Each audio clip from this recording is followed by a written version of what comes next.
Hello guys! Hello!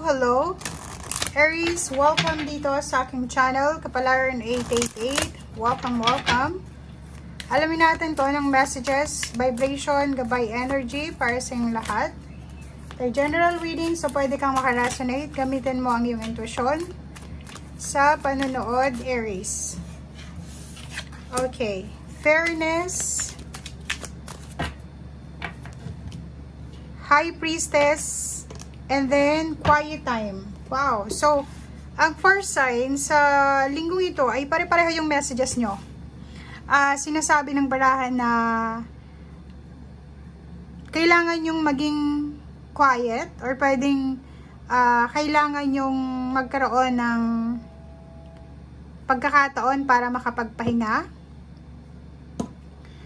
And kailangan yung mag-meditate, kailangan mag-contemplate, mag-rejuvenate, kailangan yung tawag dito, detoxify. Parang ganon. So, sinasabi ng barahang ito, kasi ito parang, hermit card, na pag-isipan mong mabuti, Aries, yung mga decision making mo this week. Huwag kang basta-basta gagawa ng isang desisyon nang hindi mo pinag-iisipan. Okay? Kung maaari, magpahinga. Ipahinga mo yung isip mo, ipahinga mo yung puso mo, yung kalooban mo sa linggong ito. Okay? Take some time to rest, to be quiet. Okay? Meditate and contemplate. High Priestess, dito sinasabi na may mga hidden messages, may mga hidden understanding, awakening na pwede kang matuklasan sa linggong ito. Okay?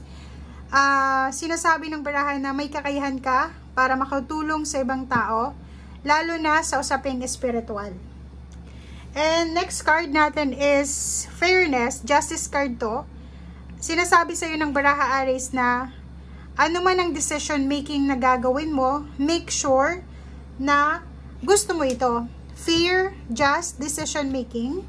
And if ever man na naghahangad ka ng hustisya, may mga contract signing, work contract, or anything na pipirmahan ka, make sure na hindi ka naman agrabyado or hindi ka naman, ang tawag dito,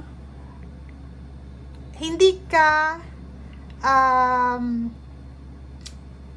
lugi. Parang ganon yung sinasabi ng baraha.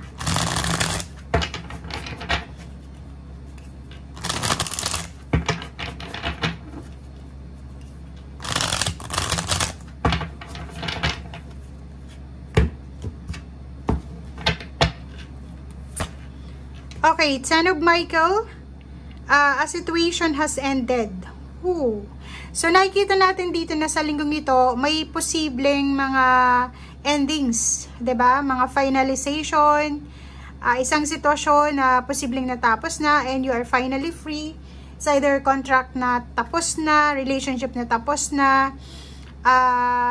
Aries, if naghihintay ka ng, for example, anong tawag dito, nagpa-process ka ng papeles, tapos ka na sa pagpaproseso, medical, or ano pa man, or pwedeng retirement, okay? So, may mga bagong oportunidad dito para sa kaligayahan, or sa kung ano man to na magbibigay sa'yo ng peace and harmony, okay? And, if may mga issues ka regarding sa nakaraan mo, or sa kung ano pa man, ilagay mo na yan sa past mo, itong mga issues na to. Move on, let go, let God, let it flow. Okay? The Lovers. Okay, so eto, sinasabi ng baraha sa'yo dito ni Archangel Raphael na, yon, if ever may mga choices kayo dito kasi meron ditong Justice card, make sure na ito ay galing sa puso mo. Okay? And make sure na ito ay pinag-isipan mo talaga. Okay? And last card natin is Peace. Ganun din, no? Quiet time, peace, Archangel Azrael. Release the past, diba? Put the past behind you, Aries. And let go, let God. Welcome the new opportunities na pwedeng dumating sa buhay mo.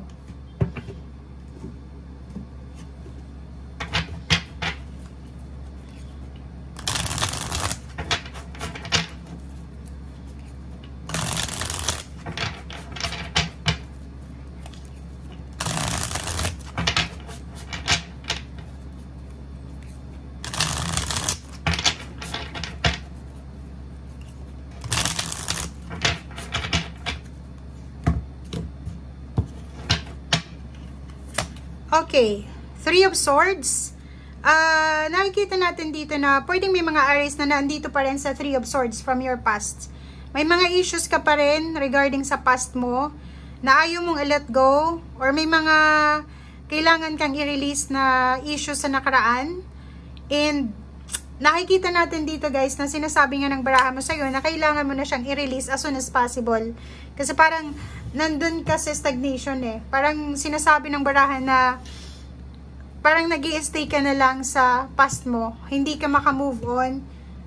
Anong nakikita mo ngayon is parang tawag dito, stagnation. 'Di ba?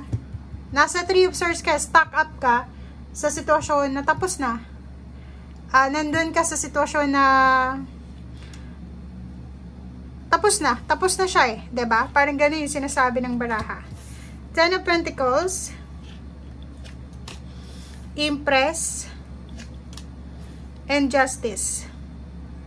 So, nakikita natin dito guys na maraming oportunidad to eh. New opportunities para maging masaya ka. New opportunities para magkaroon ka ng good health. New opportunities para magkaroon ka ng peace and harmony. Mga bagong oportunidad para makuha mo yung financial success. Kontrata.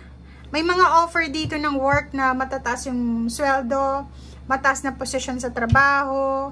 Ang dami-dami, tingnan mo oh. Kung makikita mo tong Ten of Pentacles, lump sum, pwede siyang inheritance, promotion sa trabaho, swerte, good luck, good fortune, mga panalo, parang ganon. So, nakikita ko sir dito na kailangan mo lang ng excitement, ng boost ng iyong confidence. And kailangan mo makamove on na eh. Umalis ka na sa past mo kasi useless na yon, diba? I-welcome mo kung ano man tong new beginnings na to ng Knight of Swords. Ang dami-daming good news eh. Napakaraming good news. Andito na yung Death card na sinasabi ng Death card dito na kailangan mo nang i-let go yung past. Kailangan mo na magsimula sa present. Kailangan mo nang umalis. Kasi tama na eh. Parang ganun yung sinasabi ng baraha. Okay? So, yan ang sinasabi guys ng baraha sa'yo. Maraming salamat sa panunood.